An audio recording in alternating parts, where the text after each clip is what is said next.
Hello everyone. तो आज हम जानेंगे कि आरती क्या है और कैसे करनी चाहिए। जैसे कि हम सभी जानते हैं कि आरती जब भी हम कोई यज्ञ अनुष्ठान पूजा वगैरह करते हैं तो उसके बाद आरती करनी ज़रूरी होती है। तो वो क्यों होती है और उसके करने से हमें क्या फल प्राप्त होता है और आरती कैसे और क्यों करनी चाहिए, क्या है आरती का महत्व। तो चलिए स्टार्ट करते हैं। आरती को अरात्रिका अथवा अरार्तिक और निराजन भी कहा जाता है। पूजा के आखिर में आरती की जाती है। पूजन में अगर कोई त्रुटि रह जाती है तो आरती से उसकी पूर्ति की जा सकती है। और स्कंद पुराण में भी ये कहा गया है, मंत्रहीनम क्रियाहीनम यत पूजनम हरेः सर्वम संपूर्णतामेति कृते निराजने शिवे। अर्थात इसका मतलब क्या है कि पूजन मंत्रहीन और क्रियाहीन होने पर भी निराजन, निराजन का मतलब होता है आरती, यानी कि आरती कर लेने से उसमें सारी पूर्णता आ जाती है।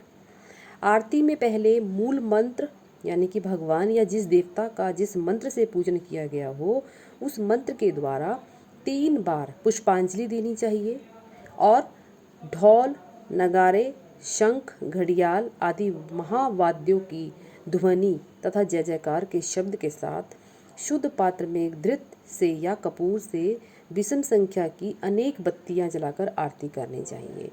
मतलब कहने का एक सिंपल सी भाषा में अगर हम इसमें समझें कि आरती से आरती के करने से बहुत सारी आपको पता है इच्छाएं हमारी पूरी होती हैं। लास्ट में पूजन करने के बाद यानी कि जिस भी देवता या जिस भी भगवान की हम पूजा कर रहे हैं उसके अंत में, उसके आखिर में हम सब जानते हैं कि आरती करते हैं। लेकिन उसका एक नियम होता है कि आरती आखिर है क्या और हमें कैसे करनी चाहिए। उसमें आपने देखा होगा बहुत सारे दिए लोग जलाते हैं, कई बार एक दिया भी जला के पूजा करते हैं, लेकिन इसमें अनेक प्रकार की बत्तियां जलाकर पूजा करने का एक विधान बताया गया है। आरती करने से अंत में जो संतुष्टि हमारे मन को होती है वो भी बहुत ज़रूरी है।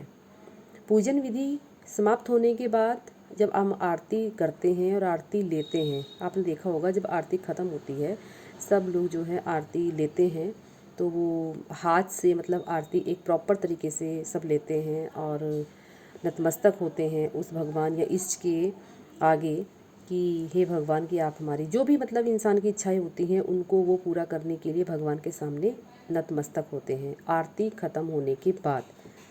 तो आरती एक माध्यम है भगवान से कि हमने भगवान का पूजन जो भी किया है उसके अंत में जब हम आरती लेते हैं उससे हमारा मन खुश होता है, संतुष्ट होता है और हम इस भाव से कि अब आरती के बाद जो है हम अपने जो ये पूजन हमने किया था अब वो संपूर्ण हो चुका है।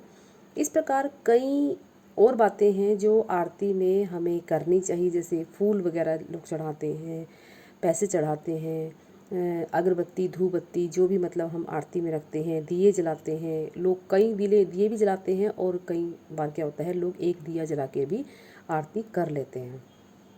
तो यहीं पर आरती का महत्व इसमें बताया गया था कि आरती हमें कैसे और क्यों करनी चाहिए और आरती आखिर है क्या।